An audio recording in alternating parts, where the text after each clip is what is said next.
guys. This week is our week 7 discussion, and today we were talking, or this week we were talking about if um, if advocating illegal and dangerous actions should be permissible as free expression. If not, where do we draw the line? And if so, distinguish between this type of speech and a clear and present danger standard. Well, I think it should not be free expression because um, openly supporting things like this can cause riots, especially in the way that you are presenting the idea and how you're presenting, how you're talking to the public. If you're talking about it in a very in a very hateful way, and you're not trying to get people to understand where you're coming from, then it can be a big issue because not too many people like to hear stuff like that. Um, but I do know that all expression and freedom of speech should be protected, but not when it's not when it's supporting violence and hate crimes and stuff like that. Like imagine if before 9/11, you saw people out in public supporting it and letting people know like this is what's going to happen, this is what's going to happen. I don't think anybody would have taken light to that and would have openly joined in and supported the group as well. But I think we can draw the line as a country when majority of the people do not agree with what is being spoken about. So if we as a country come together, or just like a large, a significant amount of people coming together and say this is not right, this is not something you should be openly speaking about. Like I said before, if you want to are violent and spew hate speech, you can easily do that in the privacy of your own area, privacy of your own home or group, wherever people that have the same people that have the same mindset as you can do that. You guys can do that in a closed setting. But also, when somebody's speaking to a crowd about something such as supporting and funding terrorism, for example, that needs to be brought to a stop immediately.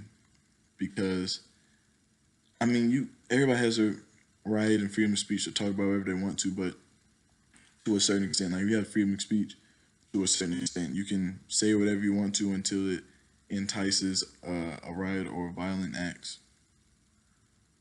Or if a person is openly speaking about killing a national leader and wanting a group of people to follow, the difference between this kind of speech and clear and present danger is that with advocating, you are simply doing just that.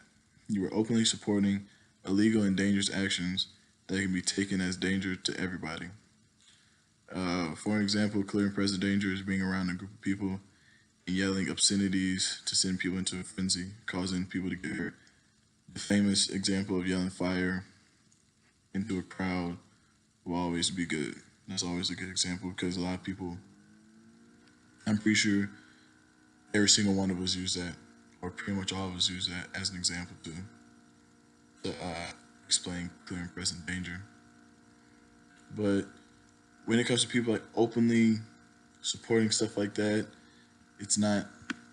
It's never about anything that would be good for the country. It's always something that's negative, and I don't think it should be. I don't think it should be protected at all. Mm. And it definitely shouldn't be permissible either by free expression because yeah, you like I said, you can express your own feelings in the privacy of your own home and and not in a public place where it can cause problems. Because if you're doing that in public, you may get reaction from somebody that may really not like what you're saying, and then you could get hurt. Like they could fight you about it, or they could just take matters into their own hands and make things worse than a fight. And then now you have a problem. And then you can't use I have freedom of expression because but you don't because of what you were saying was enticing a violence or a riot, like which isn't anything that provokes violence speech wise should not be allowed in the country. As I feel like. And we need to draw the line when it gets to like the very extreme when people want to cause harm to a large number of people and when they want to do something that is something that takes extraordinary measures, then it needs to be stopped right then and there. That's and then with the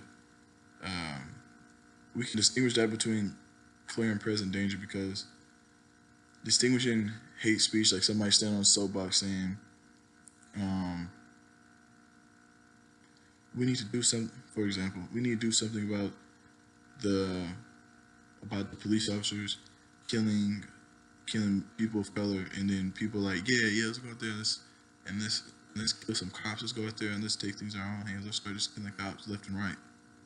And then if a cop drives by, don't expect them not to say something to you or to react a certain way because you're pushing their buttons to make that happen. And that between clear and present danger is it's almost like doing that and then you're handing out guns to people as you're talking about it. That's clear and present danger. You're putting everybody in clear and present danger that you have guns and that you're about to act on something like that. So that was our week 7 discussion. Hope everybody had a good week. Looking forward to watching everybody's videos.